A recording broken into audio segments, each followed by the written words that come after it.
Let's make ಮಂದಿ. ಕರ್ನಾಟಕದಲ್ಲಿ ಇದಷ್ಟೊಂದು famous ಇಲ್ಲ, ಆದ್ರೆ ನಮ್ಮೂರು ಕೇರಳದಲ್ಲಿ ಇದು ತುಂಬಾನೇ ಫೇಮಸ್. ರಿಲೇಷನ್ ವೈಸ್ ನೋಡಿದ್ರೆ ಇವನು ಬಿರಿಯಾನಿಗೆ ತಮ್ಮ ಆಗಬೇಕು. ಕ್ಲೀನ್ ಮಾಡಿರೋ ಚಿಕನ್ಗೆ ಪೆಪ್ಪರ್ ಪೌಡರ್ ಮತ್ತೆ ಜೀರಿಗೆ ಪೌಡರ್ ಹಾಕಬೇಕು.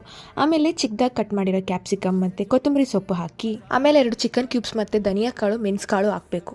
ಇದು ನಾವು ಊರಿಂದ ತಂದಿರೋ ಮಂದಿ ಕಿಟ್. ಅದ್ರಲ್ಲಿ ಮಸಾಲೆ ಇರುತ್ತೆ, ನಮ್ಮ ಹತ್ರ ಇರೋದ್ರಿಂದ ನಾವು ಹಾಕ್ತೀವಿ, ಇಲ್ಲಾಂದ್ರೂ ನೋ ಪ್ರಾಬ್ಲಮ್. ಆಮೇಲೆ ಸ್ವಲ್ಪ ಉಪ್ಪು, ಅರಿಶಿನ, ಫುಡ್ ಕಲರ್ ಆ್ಯಂಡ್ ಸ್ವಲ್ಪ ಆಯಿಲ್ ಹಾಕಿ ಚೆನ್ನಾಗಿ ಮಿಕ್ಸ್ ಮಾಡ್ಕೋಬೇಕು ಕೈಯಲ್ಲೇ. ಆಮೇಲೆ ಒಂದು 10-15 ನಿಮಿಷ ರಸ್ಟಿಗೆ ಇಡಬೇಕು. ನೆಕ್ಸ್ಟ್ ರೈಸ್ ಪ್ರಿಪರೇಷನ್ ನೋಡೋಣ.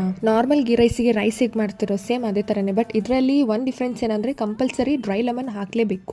ಒಣಗಿರೋ ನಿಂಬೆ ಹಣ್ಣು. ರೈಸ್ ಕುಕ್ ಆಗೋ ಟೈಮಲ್ಲಿ ಚಿಕನ್ ಬೇಯಕ್ಕೆ ಇಡಬೇಕು, ಎಕ್ಸ್ಟ್ರಾ ಏನು ಆ್ಯಡ್ ಮಾಡೋದು ಬೇಡ, ಅವಾಗ ಒಂದು ಒಳ್ಳೆ ಸ್ಮೆಲ್ ಬರುತ್ತೆ.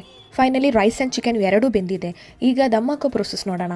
ಚಿಕನ್ ಮೇಲೆ ರೈಸ್ ಎಲ್ಲವನ್ನು ಹಾಕಿ ವಿಡಿಯೋದಲ್ಲಿ ನೋಡೋ ಥರ ಹಸಿ ಮೆಣಸಿನ್ಕಾಯಿ ರೈಸ್ ಒಳಗಡೆ ಹಂಗೆ ಇಡಬೇಕು. ಹಾಗೆ ಕ್ಲೋಸ್ ಮಾಡಿ ಒಂದು 10 ಮಿನಿಟ್ಸ್ ಹಂಗೆ ಲೋ ಫ್ಲೇಮಲ್ಲಿ ಬಿಟ್ಬಿಡೋಣ. ಈ ಗ್ಯಾಪಲ್ಲಿ ಈ ಐಟಮ್ಸ್ ಎಲ್ಲ ಹಾಕಿ ಒಂದು ಚಟ್ನಿ ಮಾಡಿದ್ದೀನಿ. ಉಪ್ಪು ಹಾಕಕ್ಕೆ ಮರಿಬೇಡಿ. ಟೊಮ್ಯಾಟೊಗೆ ಕನ್ನಡದಲ್ಲಿ ಏನು ಹೇಳ್ತಾರೆ ಗೊತ್ತಾ? ಕಾಮೆಂಟ್ ಮಾಡಿ. ದಮ್ ಓಪನ್ ಮಾಡಿದ್ದೀವಿ. ಈಗ ಚೆನ್ನಾಗಿ ಮಿಕ್ಸ್ ಮಾಡ್ಕೋಬೇಕು. ಆ ಚಿಕನ್ ಫ್ಲೇವರ್, ಮಸಾಲೆ ಎಲ್ಲನೂ ರೈಸಲ್ಲಿ ಹಿಡ್ದಿರುತ್ತೆ. ಇನ್ನೇನು ಮಾಡಬೇಕು ನೆಕ್ಸ್ಟ್ ಅಂದರೆ ಹಾಕ್ಕೊಂಡು ಬಾರಿಸೋದೆ. ಇದಕ್ಕೆ ಒಳ್ಳೆ ಕಾಂಬಿನೇಷನ್ ಏನಂದರೆ ನಾವು ಮಾಡಿರೋ ಚಟ್ನಿನೂ ಮತ್ತು ಮೈನೈಸು ಅದೆರಡು ಮಿಕ್ಸ್ ಮಾಡ್ಕೊಂಡು ತಿಂದರೆ ಮನೇಲಿ ಎಲ್ರಿಗೂ ಇಷ್ಟ ಆಗುತ್ತೆ. ಟ್ರೈ ಮಾಡಿ ನೋಡಿ.